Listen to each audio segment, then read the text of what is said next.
எல்லாருக்கும் வணக்கம். ஆல்ரெடி 2 மணி நோக்கி போயிட்டு இருக்கோம். நிறைய பேருக்கு பசிக்க ஆரம்பிச்சிட்டு இருக்கோம்னு நினைக்கிறேன். அதில் சேசு மாதிரி மாம்ஸில் கொஞ்சம் சுகர் பேஷண்ட் வேறு மாத்திரை போடுற டைம் ஆகிட்டு இருக்கோம். ஸோ அதனால் நான் ஸ்ட்ரெயிட்டாக சக்ஸஸ் மீட் நன்றி அப்படின்றது நம்ம ப்ரொடியூசர் விஸ்வாஸ் சாரில் ஆரம்பித்து ப்ரொடக்ஷனில் டீ கொடுக்கிற தம்பி வரைக்கும் நம்ம எல்லார் பேருமே சொல்லி ஆகணும். ஏன்னா எல்லாருடைய உழைப்பும் தான் இந்த படத்தினுடைய சக்ஸஸ். ஸோ எல்லாருக்குமே என்னுடைய மனமார்ந்த நன்றி.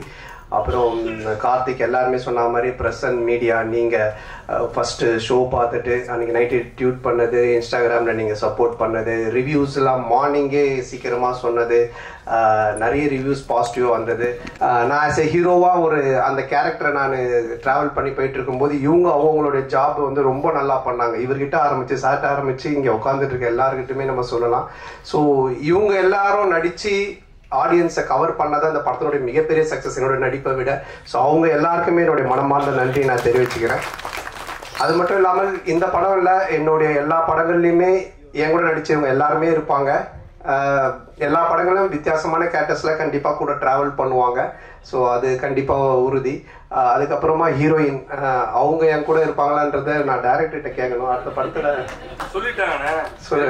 சரி, அடுத்த படத்தில் அப்போ இந்த படத்தில் நானும் மேகா ஆகாஷம் தான் மறுபடியும் பண்ணுறோம். சீன்ஸ் மட்டும் டெவலப் பண்ணி வைப்பார்.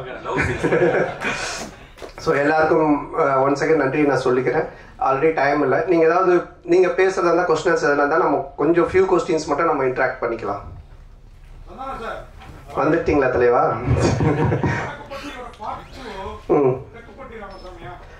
இல்ல, தெற்குப்பட்டி தென்ராசு அப்படின்னு சொல்லி நாங்க ஒண்ணு யோசிச்சு வச்சிருந்தோம். ஆக்சுவலா வடக்குப்பட்டியில இருந்து அந்த சைடு போயிட்டோன்னு. பட் இப்போ அதை விட வேற ஒரு ப்ராஜெக்ட் போயிட்டு இருக்கிறதுனால இது கண்டிப்பா பண்ணுவோம். அது நீங்க பாக்குறவங்க தான் முடிவு பண்ணிக்கணும். ஆத்திகரா பாத்தீங்கன்னா இது ஒரு ஆத்திகர் படமா தெரியும், நாத்திகரா பாத்தீங்கன்னா இது ஒரு நாத்திகர் படமா தெரியும். ஏன்னா மக்கள் வந்து ரெண்டுமே மிக்சடு, எல்லாருமே கலந்து வந்து சினிமா என்ஜாய் பண்ணணுன்றதுனால அப்படி ஒரு கிளைமேக்ஸா டைரக்டர் வச்சிருக்காரு. நீங்க ஆத்திகரா நாத்திகரா? அப்ப சாமி படம் தான். அதே மாதிரி ஹீரோயின் உங்க படம் எல்லாத்தையுமே பிரமாதமா இருப்பாங்க, இந்த படத்தையும் பிரமாதமா இருக்காங்க. ஆனா வந்து அவங்களோட ஒரு நல்ல ஒரு டூயட்டோ இல்ல லவ் சீனோ இல்ல இப்ப கேட்டீங்க. அடுத்த படத்துல இந்த படத்துல காமெடி எல்லாமே எக்ஸ்ட்ரா ஜனரஞ்சகமா பிரமாதமா இருந்தது. அந்த விஷயம் எங்களோட அந்த ஃபீலிங்கும் இல்ல. உங்களுக்கு இது நான் எழுதி கொடுத்து கேட்ட மாதிரியே இருக்கும். யாருன்னா பார்த்தாங்கன்னா இவன் மனசுல இருக்கிறதெல்லாம் அவங்களும் கேட்கறாம இல்ல. இப்போ நான் சொல்றேன், இந்த காஸ்டியூமும் இந்த ஹேர் ஸ்டைலும் வேற யாராவது போட்டு வந்தாங்கன்னா நன்னு படத்துல வர பேய் மாதிரி தான் இருப்பாங்க. ஆனா அவங்கள பாருங்க எவ்வளவு பியூட்டிஃபுல்லா இருக்காங்கன்னு. இவங்களோட எந்த சீனுமே இல்லதான். அதான் கேட்டேன் கார்த்திகிட்ட, இவனும் உங்களை பேர் தான் வச்சிருக்கேன் ஆனா இந்த ரசனை வர மாட்டேது, நான் என்ன பண்றது? அதனால அடுத்த படத்துல கண்டிப்பா வச்சிருக்காரு. கேட்டுங்க, அவங்க கேக்குறாங்க, நான் கேட்கலங்க. கொண்டு போற மாதிரி போயிட்டு கடைசியில வந்து கடவுள் இருக்கார் அப்படின்னு சொல்லிட்டீங்க. பட் ஆனா சொல்லும் பொழுது பாத்தீங்கன்னா பல விஷயங்கள் உண்மையா இருக்கு. குறிப்பிட்டு பாத்தீங்கன்னா பல கோயில்கள் இந்த விஷயங்கள் பண்றாங்க. நீங்க எந்த கோயில குறிப்பிட்டு இதுல காமிச்சிருக்கீங்க? அதான் காமிச்சிருக்கீங்க, கர்நாடகா கோவில். இல்ல நீ இந்த கொஸ்டினை வேற மாதிரி மீன் பண்ணி கொண்டு போற போல. அந்த மாதிரி எந்த கோவில் எதையுமே நம்ம வந்து இது பண்ணல. எந்த கோவிலா இருந்தாலுமே அதை வச்சு கடவுளை வச்சு காசு பண்றவங்க மேல தப்பு. அதே மாதிரி அந்த கடவுள் நம்பிக்கையை வச்சு அரசியல் பிரச்சனை பண்றதும் தப்பு அப்படின்றதான் காமிச்சிருக்கோம். உனக்கு எப்படி தோணுது? கடவுள் நம்பிக்கை இருக்கிறவங்களுக்கு இருக்கு, இல்லாதவங்களுக்கு இல்லை. ஸோ அதனால அவங்க 2 பேருக்குமே அது பொதுவாக தான் வச்சிருக்கோம். என்ன பொறுத்த வரைக்கும் இருக்கு. நான் சாமி கும்பிடுறவன், நான் ஆன்மீகவாதி, நான் வந்து கடவுள் நம்பிக்கை உடையவன், கூட கையில கட்டிட்டு இருக்கேன். அதனால என்ன பொறுத்த வரைக்கும் இருக்கு. இல்லாட்டி நான் சூளை வச்சுட்டு நிக்கவே மாட்டேன். அதனால சார் இந்த படம் ரிலீஸுக்கு அப்புறம் அந்த முன்னாடியான கேட்டார் அந்த இஷ்யூ அது மக்களுக்கு கிளியர் ஆயிடுச்சுன்னு நம்புறீங்களா?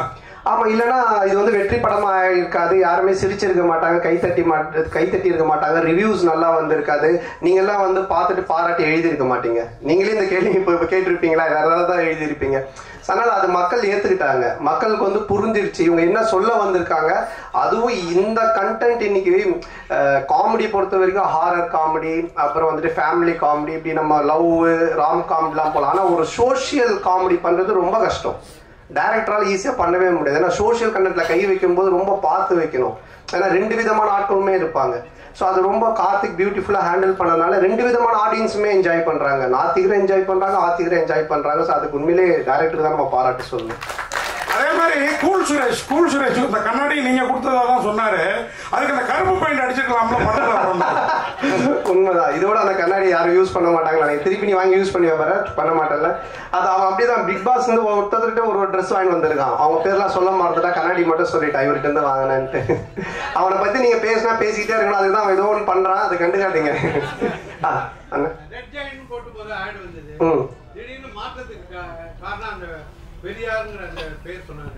ஆமா, அது ஃபர்ஸ்ட் அந்த ஒரு இஷ்யூ ஆச்சு. அதுக்கப்புறம் அது ஒரு பாலிடிக்ஸா மாறிச்சு. இப்ப நம்ம படம் எடுத்தது எல்லாரும் மறந்து கவலையை மறந்து சிரிக்கணும்ன்றது அது ஒரு பிரச்சனையா ஒரு பாலிடிக்ஸா மாறும்போது எதெல்லாம் நமக்கு தேவையில்லை அதை நம்ம ஸ்மூத் பண்ணிக்கணும் அப்படின்றதுக்காக சில விஷயங்களை விட்டுட்டோம் வேண்டான்ட்டு. ஆமா, அதுல என்னன்னு இருக்கு.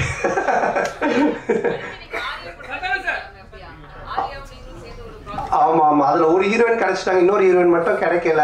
கொஞ்சம் அப்படியே பாத்துக்கிட்டு இருக்கோம். எங்க பத்திரிகை உலகின் நயன்தாரா மட்டும் இருக்கீங்க, அனுஷ்கா காணோம். அனுஷ்கா வரலையா? அதை விட முக்கியமான இது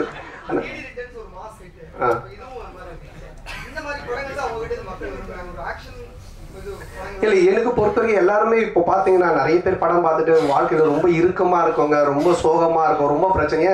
மேபி சைக்காட்டிக் டாக்டர் 2-3 பேர் எனக்கு அவங்க பேஷண்ட்ஸ்க்கு மெயினா இந்த ஷோஸ் எல்லாம் போட்டு காமிச்சிருக்காங்க. ஏன்னா இன்னைக்கு மக்கள்கிட்ட ரொம்ப இறுக்கம் தான் இருக்கு.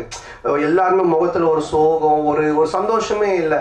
அட்லீஸ்ட் நம்ம கடவுள் ஒரு விஷயத்த கொடுத்துருக்கேன். நான் என்னோட சின்ன வயசுல ஆரம்பிக்கும் போது என் கூட இருக்கிற எல்லாரும் நான் சிரிக்க வச்சுக்கிட்டே இருப்பேன். அது வந்து பாலாஜி அண்ணனோட சேர்ந்தேன். அப்போ அவர் வந்து பாப்பா என் கூட டிவியில் நடிப்பான்னு எனக்கு கூப்பிட்டு வந்தாரு. அப்புறம் அந்த காமெடி பார்த்துட்டு சிம்பு கூப்பிட்டு எனக்கு மன்மதன் சான்ஸ் கொடுத்தாரு. ஸோ என்னோட நோக்கம் எதுவாக இருந்துச்சுன்னா என்னை சுற்றி இருக்கிறவங்கள சந்தோஷமா வச்சுக்கணும், சிரிக்க வைக்கணும். அது கடவுள் எனக்கு ஒரு லைஃப் கொடுத்தாரு, சினிமான்னு. அப்போ அதை நம்ம செய்யணும் அப்படின்றதான் என்னோட நோக்கமா இருக்கு. அதை நோக்கி தான் நான் போயிட்டு இருக்கேன். என்னோட படங்கள்னால நீங்க வந்து சிரிக்கலாம், கவலையை மறந்து என்ஜாய் பண்ணலாம். இது மட்டும் தான்.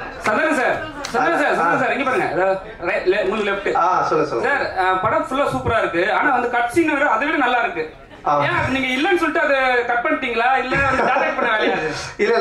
என்னன்னா ஒரு ஃபுல் லென்த் பார்க்கும்போது உங்களுக்கு கதை நகர்ந்து போகும்போது சில சீன்ஸ் ரொம்ப காமெடியா போயிட்டு இருந்தாலும் கதைக்குள்ள போனா கொஞ்சம் லேக் ஆகும். அப்போ அதை வந்து எடிட்டர் எங்க எடிட்டர் சாரா அவர் கையில இருக்கு, எங்க கையில கிடையாது. அவரே வந்து கட் பண்ணிடுவாங்க. அதுக்கு தான் அவரு வேலையா கொடுத்து வச்சிருக்காங்க. இல்லைங்க இது காமெடி நல்லா இருக்கு, ஆனா பட் இங்க கதை கொஞ்சம் மிஸ் ஆகுதுன்னா அவர் கையில இருக்கு அந்த கத்திரி. சந்தானம் சார், அதே மாதிரி முன்னாடிலாம் நீங்க ஹீரோவுக்கு நண்பரா வர்றப்போ கூட உங்களையே பார்த்துட்டு இருக்கணும்னு தோணும். இப்ப நீங்க ஹீரோ ஆன பிறகு உங்க கூட இருக்கிறாங்களா பெசேஸ், மாறன், ரவி மரியா சார், கூல் சுரேஷ், இவங்களெல்லாம் அவங்களுக்கு ஸ்பேஸ் கொடுத்து நடிக்கிற மாதிரி தெரியுது. இந்த மாற்றம் எதனால, எப்பயில இருந்து நிகழ்ந்தது? இல்ல, இப்போ ஒரு காமெடினா அந்த காமெடி நடக்கிறதுக்கு மற்றவங்க சுத்தி இருக்கிறவங்க அதுக்கு ஆக்ட் பண்ணணும், அதுக்கு ஸ்பேஸ் தரணும். நானும் பேசுவேன் காமெடி, அவரும் பேசுவார், இவங்களும் பேசுவாங்கன்னா அது சண்டை மாதிரி ஆயிடும். அதனாலதான் நிறைய படத்துல நிறைய காமெடியன்ஸ் இருப்பாங்க, ஆனா காமெடி ஒர்க் அவுட் ஆகாது. என்ன ஆகுனா சண்டை மாதிரி ஆயிடும். என் மேல பஞ்சு முடியணும், இல்ல நான் தான் பஞ்சு பேசுவேன், அப்படி அது பண்ணக்கூடாது. அங்க ஒருத்தர் செட்டிலா பிளே பண்ணணும், மத்தவங்க அது யார் பண்றாங்களோ அவங்க கொஞ்சம் பண்ண வைக்கணும். அப்பதான் காமெடி ஒர்க் அவுட் ஆகும்.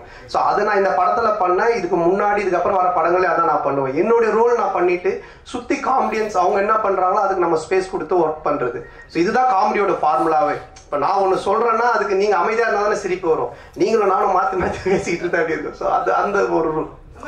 சார், இப்ப ரஜினி சார் வந்து ஒரு விஷயம் சொன்னாங்க, சங்கின் விஷயம் சொன்னாங்க சார். யாருங்க?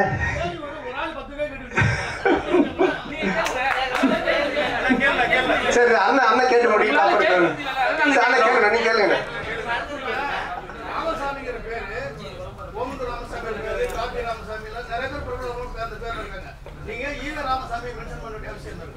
ஈவே ராமசாமி நம்ம எங்க மென்ஷன் பண்ணலன்னு இல்லண்ணா. படம் பாத்தீங்களாண்ணே? படத்துல அந்த பையன்கிட்ட வந்துட்டு கடவுள் நம்பிக்கை இல்லைன்னு ஒண்ணு சொல்லுவாங்க அவங்க அம்மா. அதாவது கடவுள் இருக்காரான்னுவாங்க. நான் இவ்வளவு கஷ்டப்படுறோம், பானை செய்யறேன், நான் எப்படி கடவுளை நம்புறதுன்னு அவன் சொல்லுவான். அதுதான் அந்த கேரக்டர் கேட்பாரு. நம்ம ஜம்புலி ஜெகன் கேட்பாங்க. இது வந்துட்டு நம்ம வந்து இல்லைண்ணா, இப்ப வந்துட்டு நீங்க குப்புசாமி, கந்தசாமி என்ன பேர் வேணாலும் வைக்கலாம். நம்ம படத்துல ராமசாமி, வடக்குப்பட்டி ராமசாமின்னு வச்சதுக்கு காரணம் என்னன்னா, டைரக்டர் வந்து கவுண்டமணி சாரோட ஃபேன், நானும் அவருடைய ஃபேன். டிக்கிலோனான்றது அவரோட டயலாக். அதே மாதிரி வடக்குப்பட்டி ராமசாமின்றது கவுண்டமணி சாரோட டயலாக். இதுக்கப்புறம் நானும் ஆர்யா நடிக்க போற படத்துக்கும் கவுண்டமணி சார் டயலாக் தான் வச்சிருக்காங்க. இதே இந்த ஒரு டயலாக் வராம இந்த நான் சொன்ன இந்த காரணங்கள்லாம் இல்லாமல் திடீர்னு நீங்க ராமசாமி ஏன் வச்சீங்கன்னு கேட்டீங்கன்னா அது சரியா இருக்கும். ஒரு கொஸ்டின் தான் சொன்னீங்க, 4 கொஸ்டின் கேட்டுக்கிறீங்க. ஒரு நிமிஷம் முடிச்சேன் சார். ஆனா உங்க பேர் என்னண்ணே? அண்ணாதுரை. அப்ப நீங்க வந்து ஏடிஎம்கேல வந்துட்டு இதுவா இருக்கீங்களா? டிஎம்கே வந்துட்டு ஏன் நீங்க அண்ணாதுரைன்னு பேர் வச்சிருக்கீங்க அப்படின்னு கேட்டா என்ன சொல்லுவீங்க? என்ன ஆர்த்துக்க சொல்லுங்க. சோசியல் மீடியால வந்து சங்கின் வந்து ஒரு பெரிய ஆக்டர் சொல்லியிருந்தாங்க. அதுக்கப்புறம் நீ அந்த ஈவேர மேட்டர் எடுத்துன்னு வந்து உங்களையும் வந்து சங்கின்னு சொன்னாங்க. அதுக்கு ஏதாவது பதில் இருக்கா உங்களுக்கு? சங்கின்றது என்னங்க? இப்ப நான் கூட 6வது, நான் வந்து 6வது இல்ல, நான் ஸ்கூல் படிக்கும்போது ஒரு பொண்ணை லவ் பண்ணியிருந்தேன். அந்த பொண்ணு பேர் சங்கீதா. நான் சங்கின்னு தான் கூப்பிடுவேன். அதுக்காக சங்கி ஆயிடுமா? என்னங்க இருக்கு? நெக்ஸ்ட். ஓகே சார், அதே டைம்ல இப்போ ஒரு கேள்வி. நெருங்கல் ரவி சார் பேசுறப்போ வடக்குப்பட்டி ராமசாமிக்கு சலாம் போடுங்கன்னாரு. லால் சலாம் ரிலீஸ் ஆயிருக்கு, அடுத்த வாரத்தை நோக்கி போறதுனால அந்த டயலாக் யூஸ் பண்ணாரா தெரியலீங்களா? சார்ட்டு தான் கேட்கணும் அவர் என்ன மீனிங்ல சொன்னார் அப்படின்னு சொல்லிட்டு. ஆனா ஏதாவது முடிச்ச லாஸ்ட் கொஸ்டினா?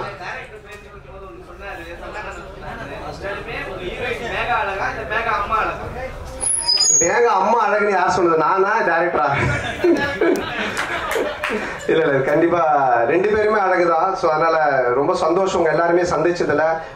ரொம்ப இவ்வளவு நேரம் பொறுமையா இருந்து இந்த ஒரு வெற்றி சக்சஸ் மீட்டுக்கும் சப்போர்ட் பண்ணிட்டு இருக்கவங்க எல்லாருக்குமே ரொம்ப நன்றி. தொடர்ந்து சப்போர்ட் பண்ணுங்க. நீங்க எனக்கு சப்போர்ட் பண்றது, யாரெல்லாம் சிரிச்சு இந்த படம் பார்த்து என்ஜாய் பண்றாங்களோ அவங்க எல்லாருக்குமே நீங்க சப்போர்ட் பண்றதுக்கு சமமான ஒரு விஷயம். ஸோ எல்லாருக்கும் என்னுடைய மனமார்ந்த நன்றி. தேங்க்யூ.